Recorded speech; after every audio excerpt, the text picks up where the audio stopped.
Chapter 62 of Middlemarch by George Eliot. Recording by Margaret Espaillat. He was a squire of low degree, that loved the king's daughter of Hungary. An old romance.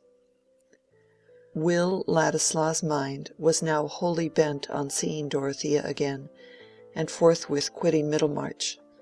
The morning after his agitating scene with Bulstrode, he wrote a brief letter to her, saying that various causes had detained him in the neighbourhood longer than he had expected, and asking her permission to call again at Lowick at some hour which she would mention on the earliest possible day, he being anxious to depart, but unwilling to do so until she had granted him an interview.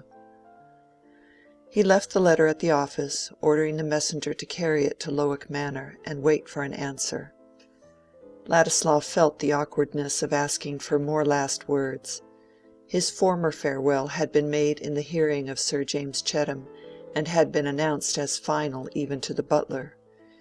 It is certainly trying to a man's dignity to reappear when he is not expected to do so.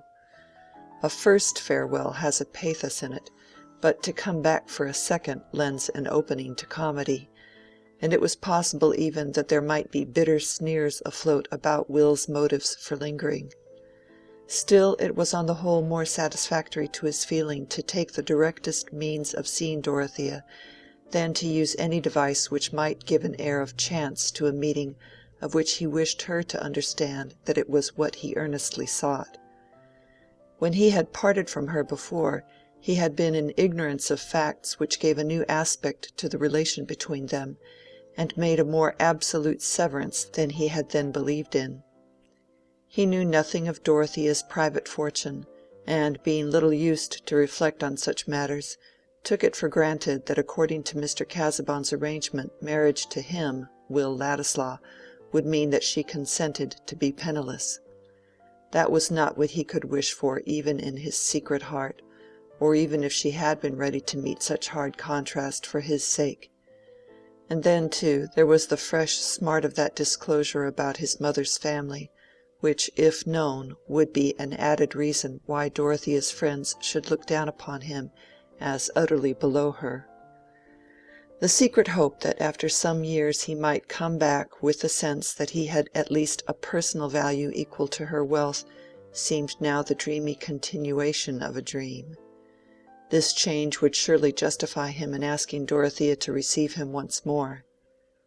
But Dorothea on that morning was not at home to receive Will's note.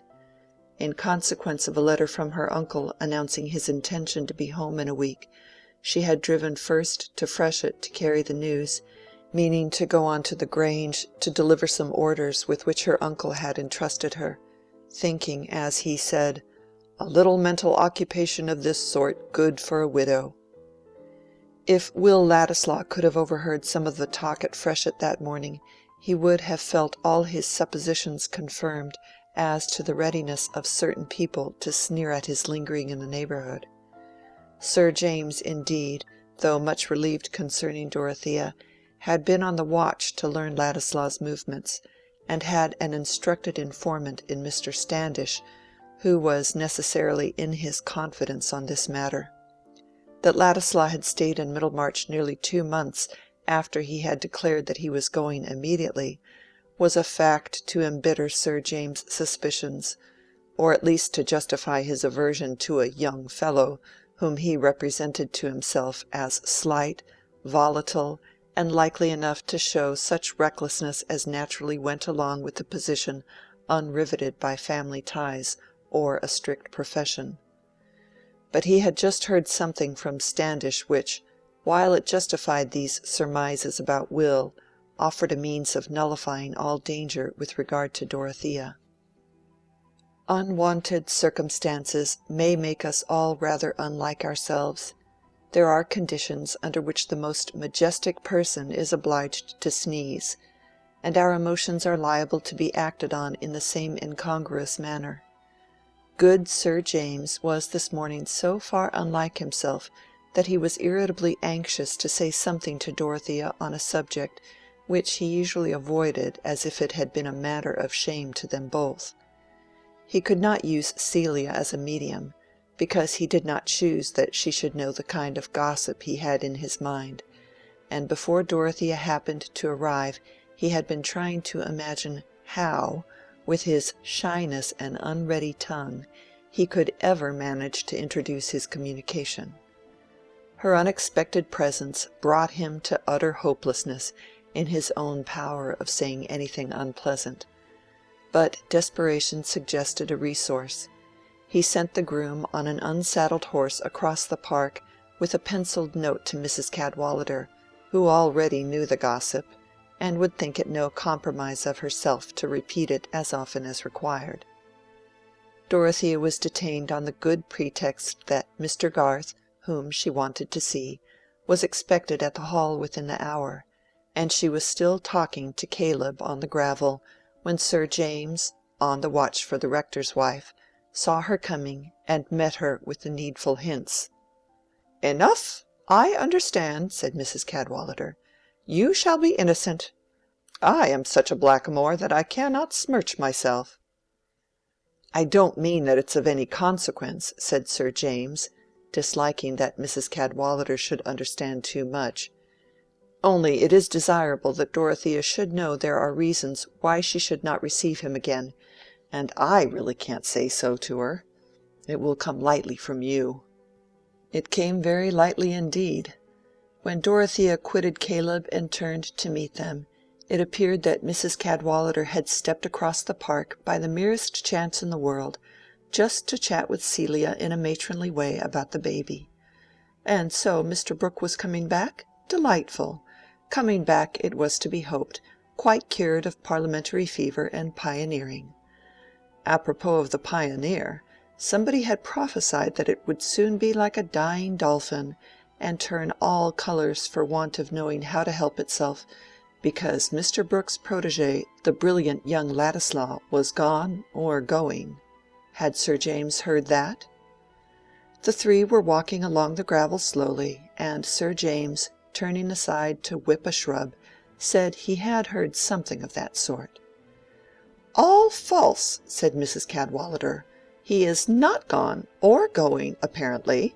The Pioneer keeps its color, and Mr. Orlando Ladislaw is making a sad dark blue scandal by warbling continually with your Mr. Lydgate's wife, who they tell me is as pretty can be. It seems nobody ever goes into the house without finding this young gentleman lying on the rug or warbling at the piano. But the people in manufacturing towns are always disreputable." "You began by saying that one report was false, Mrs. Cadwallader, and I believe this is false too," said Dorothea, with indignant energy. "At least, I feel sure it is a misrepresentation. I will not hear any evil spoken of Mr. Ladislaw. He has already suffered too much injustice." Dorothea, when thoroughly moved, cared little what any one thought of her feelings, and even if she had been able to reflect, she would have held it petty to keep silence at injurious words about Will, from fear of being herself misunderstood. Her face was flushed and her lip trembled. Sir James, glancing at her, repented of his stratagem, but Mrs. Cadwallader, equal to all occasions, spread the palms of her hands outward and said, "Heaven grant it, my dear.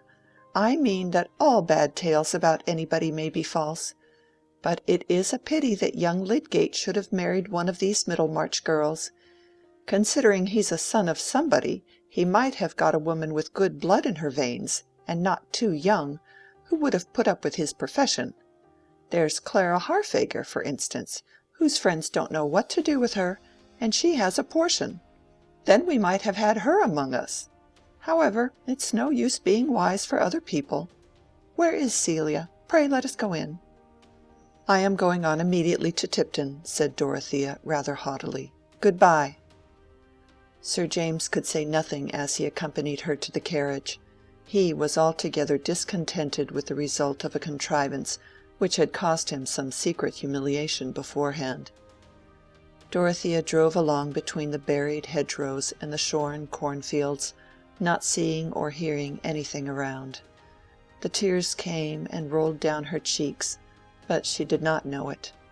The world, it seemed, was turning ugly and hateful, and there was no place for her trustfulness. "It is not true, it is not true," was the voice within her that she listened to. But all the while a remembrance to which there had always clung a vague uneasiness would thrust itself on her attention: the remembrance of that day when she found Will Ladislaw with Mrs. Lydgate, and had heard his voice accompanied by the piano. "He said he would never do anything that I disapproved. I wish I could have told him that I disapproved of that," said poor Dorothea, inwardly feeling a strange alternation between anger with Will and the passionate defense of him. "They all try to blacken him before me, but I will care for no pain if he is not to blame. I always believed he was good." These were her last thoughts before she felt that the carriage was passing under the archway of the lodge gate at the Grange, when she hurriedly pressed her handkerchief to her face and began to think of her errands. The coachman begged leave to take the horses for a half an hour, as there was something wrong with the shoe, and Dorothea, having the sense that she was going to rest, took off her gloves and bonnet while she was leaning against a statue in the entrance hall and talking to the housekeeper. At last she said, "I must stay here a little, Mrs. Kell. I will go into the library and write you some memoranda from my uncle's letter, if you will open the shutters for me." "The shutters are open, madam," said Mrs. Kell, following Dorothea, who had walked along as she spoke. "Mr. Ladislaw is there, looking for something." Will had come to fetch a portfolio of his own sketches which he had missed in the act of packing his movables, and did not choose to leave behind. Dorothea's heart seemed to turn over as if it had had a blow, but she was not perceptibly checked. In truth, the sense that Will was there was for the moment all satisfying to her, like the sight of something precious that one has lost. When she reached the door she said to Mrs. Kell, "Go in first and tell him that I am here." Will had found his portfolio, and had laid it on the table at the far end of the room, to turn over the sketches and please himself by looking at the memorable piece of art which had a relation to nature too mysterious for Dorothea. He was smiling at it still, and shaking the sketches into order with the thought that he might find a letter from her awaiting him at Middlemarch, when Mrs. Kell, close to his elbow, said, "Mrs. Casaubon is coming in, sir." Will turned round quickly, and the next moment Dorothea was entering. As Mrs. Kell closed the door behind her, they met. Each was looking at the other, and consciousness was overflowed by something that suppressed utterance. It was not confusion that kept them silent, for they both felt that a parting was near, and there is no shamefacedness in a sad parting. She moved automatically towards her uncle's chair against the writing-table, and Will, after drawing it out a little for her, went a few paces off and stood opposite to her. "Pray sit down," said Dorothea, crossing her hands on her lap. "I am very glad you are here." Will thought that her face looked just as it did when she first shook hands with him in Rome, for her widow's cap, fixed in her bonnet, had gone off with it, and he could see that she had lately been shedding tears. But the mixture of anger in her agitation had vanished at the sight of him. She had been used, when they were face to face, always to feel confidence and the happy freedom which comes with mutual understanding, and how could other people's words hinder that effect on a sudden? Let the music which can take possession of our frame and fill the air with joy for us sound once more. What does it signify that we heard it found fault with in its absence? "I have sent a letter to Lowick Manor to-day asking leave to see you," said Will, seating himself opposite to her. "I am going away immediately, and I could not go without speaking to you again." "I thought we had parted when you came to Lowick many weeks ago. You thought you were going then," said Dorothea, her voice trembling a little. "Yes, but I was in ignorance then of things which I know now, things which have altered my feelings about the future. When I saw you before, I was dreaming that I might come back some day. I don't think I ever shall now." Will paused here. "You wished me to know the reasons?" said Dorothea, timidly. "Yes," said Will, impetuously, shaking his head backward, and looking away from her with irritation in his face. "Of course I must wish it. I have been grossly insulted in your eyes and in the eyes of others. There has been a mean implication against my character. I wish you to know that under no circumstances would I have lowered myself under no circumstances would I have given men the chance of saying that I sought money under the pretext of seeking something else. There was no need of other safeguard against me. The safeguard of wealth was enough." Will rose from his chair with the last word and went. He hardly knew where, but it was to the projecting window nearest him, which had been open as now about the same season a year ago, when he and Dorothea had stood within it and talked together. Her whole heart was going out at this moment in sympathy with Will's indignation. She only wanted to convince him that she had never done him injustice, and he seemed to have turned away from her as if she too had been part of the unfriendly world. "It would be very unkind of you to suppose that I ever attributed any meanness to you," she began. Then in her ardent way, wanting to plead with him, she moved from her chair and went in front of him to her old place in the window, saying, "Do you suppose that I ever disbelieved in you?" When Will saw her there, he gave a start and moved backward out of the window, without meeting her glance. Dorothea was hurt by this movement, following up the previous anger of his tone. She was ready to say that it was as hard on her as on him, and that she was helpless, but those strange particulars of their relation which neither of them could explicitly mention kept her always in dread of saying too much. At this moment she had no belief that Will would in any case have wanted to marry her, and she feared using words which might imply such a belief.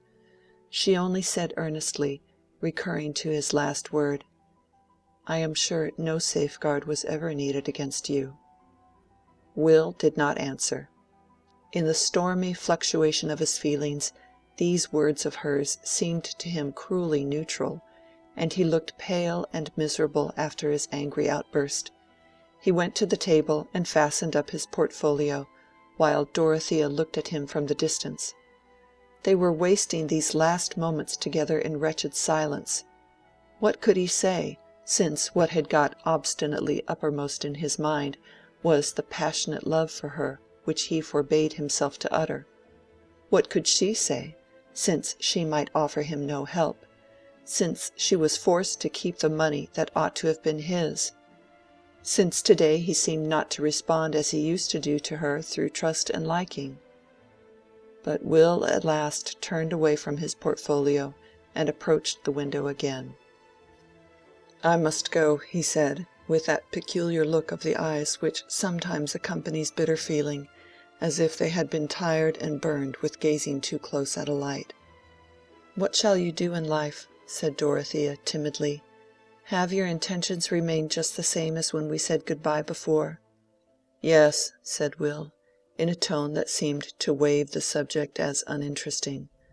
"I shall work away at the first thing that offers. I suppose one gets a habit of doing without happiness or hope." "Oh, what sad words!" said Dorothea, with a dangerous tendency to sob. Then, trying to smile, she added, "We used to agree that we were alike in speaking too strongly." "I have not spoken too strongly now," said Will, leaning back against the angle of the wall. "There are certain things which a man can only go through once in his life, and he must know some time or other that the best is over with him. This experience has happened to me while I am very young, that is all. What I care more for than I can ever care for anything else is absolutely forbidden to me. I don't mean merely by being out of reach, but forbidden me, even if it were within my reach, by my own pride and honor, by everything I respect myself for. Of course I shall go on living as a man might do who had seen heaven in a trance." Will paused, imagining that it would be impossible for Dorothea to misunderstand this. Indeed he felt that he was contradicting himself and offending against his self-approval in speaking to her so plainly, but still, It could not be fairly called wooing a woman to tell her that he would never woo her. It must be admitted to be a ghostly kind of wooing. But Dorothea's mind was rapidly going over the past with quite another vision than his. The thought that she herself might be what Will cared for did throb through her an instant, but then came doubt. The memory of the little they had lived through together turned pale and shrank before the memory which suggested how much fuller might have been the intercourse between Will and some one else with whom he had constant companionship. Everything he had said might refer to that other relation, and whatever passed between him and herself was thoroughly explained by what she had always regarded as their simple friendship, and the cruel obstruction thrust upon it by her husband's injurious act. Dorothea stood silent, with her eyes cast down dreamily, while images crowded upon her which left the sickening certainty that Will was referring to Mrs. Lydgate. But why sickening? He wanted her to know that here too his conduct should be above suspicion. Will was not surprised at her silence. His mind also was tumultuously busy while he watched her, and he was feeling rather wildly that something must happen to hinder their parting, some miracle, clearly nothing in their own deliberate speech. Yet, after all, had she any love for him? He could not pretend to himself that he would rather believe her to be without that pain.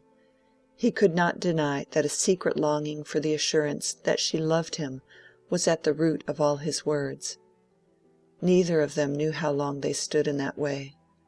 Dorothea was raising her eyes and was about to speak, when the door opened and her footman came to say, "The horses are ready, madam, whenever you like to start."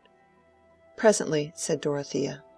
Then turning to Will she said, "I have some memoranda to write for the housekeeper." "I must go," said Will, when the door had closed again, advancing towards her. "The day after tomorrow I shall leave Middlemarch." "You have acted in every way rightly," said Dorothea, in a low tone, feeling a pressure at her heart which made it difficult to speak. She put out her hand, and Will took it for an instant without speaking, for her words had seemed to him cruelly cold and unlike herself. Their eyes met, but there was discontent in his, and in hers there was only sadness. He turned away and took his portfolio under his arm. "I have never done you injustice. Please remember me," said Dorothea, repressing a rising sob. "Why should you say that?" said Will, with irritation. "As if I were not in danger of forgetting everything else." He had really a movement of anger against her at that moment, and it impelled him to go away without pause. It was all one flash to Dorothea, his last words, his distant bow to her as he reached the door, the sense that he was no longer there. She sank into the chair, and for a few moments sat like a statue, while images and emotions were hurrying upon her. Joy came first, in spite of the threatening train behind it, joy in the impression that it was really herself whom Will loved and was renouncing, that there was really no other love less permissible, more blameworthy, which honor was hurrying him away from. They were parted all the same, but Dorothea drew a deep breath and felt her strength return. She could think of him unrestrainedly. At that moment the parting was easy to bear. The first sense of loving and being loved excluded sorrow. It was as if some hard icy pressure had melted, and her consciousness had room to expand. Her past was come back to her with larger interpretation. The joy was not the less, perhaps it was the more complete just then, because of the irrevocable parting, for there was no reproach, no contemptuous wonder to imagine in any eye or from any lips. He had acted so as to defy reproach and make wonder respectful. Any one watching her might have seen that there was a fortifying thought within her. Just as when inventive power is working with glad ease, some small claim on the attention is fully met as if it were only a cranny opened to the sunlight. It was easy now for Dorothea to write her memoranda. She spoke her last words to the housekeeper in cheerful tones, and when she seated herself in the carriage her eyes were bright and her cheeks blooming under the dismal bonnet. She threw back the heavy weepers and looked before her, wondering which road Will had taken. It was in her nature to be proud that he was blameless, and through all her feelings there ran this vein: I was right to defend him. The coachman was used to drive his greys at a good pace, Mr. Casaubon being unenjoying and impatient in everything away from his desk, and wanting to get to the end of all journeys, and Dorothea was now bowled along quickly. Driving was pleasant, for rain in the night had laid the dust, and the blue sky looked far off, away from the region of the great clouds that sailed in masses. The earth looked like a happy place under the vast heavens, and Dorothea was wishing that she might overtake Will and see him once more. After a turn of the road, there he was with the portfolio under his arm, but the next moment she was passing him while he raised his hat, and she felt a pang at being seated there in a sort of exultation, leaving him behind. She could not look back at him. It was as if a crowd of indifferent objects had thrust them asunder and forced them along different paths, taking them farther and farther away from each other, and making it useless to look back. She could no more make any sign that would seem to say, "Need we part?" than she could stop the carriage to wait for him. Nay, what a world of reasons crowded upon her against any movement of her thought towards a future that might reverse the decision of this day. "I only wish I had known before. I wish he knew, that we could be quite happy in thinking of each other, though we are forever parted. And if I could but have given him the money and made things easier for him," were the longings that came back the most persistently. And yet, so heavily did the world weigh on her in spite of her independent energy, that with this idea of Will as in need of such help and at a disadvantage with the world, there came always the vision of that unfittingness of any closer relation between them which lay in the opinion of every one connected with her. She felt to the full all the imperativeness of the motives which urged Will's conduct. How could he dream of her defying the barrier that her husband had placed between them? How could she ever say to herself that she would defy it? Will's certainty, as the carriage grew smaller in the distance, had much more bitterness in it. Very slight matters were enough to gall him in his sensitive mood, and the sight of Dorothea driving past him while he felt himself plodding along as a poor devil seeking a position in a world which in his present temper offered him little that he coveted, made his conduct seem a mere matter of necessity, and took away the sustainment of resolve. After all, he had no assurance that she loved him. Could any man pretend that he was simply glad in such a case to have the suffering all on his own side? That evening Will spent with the Lydgates. The next evening he was gone. End of chapter 62.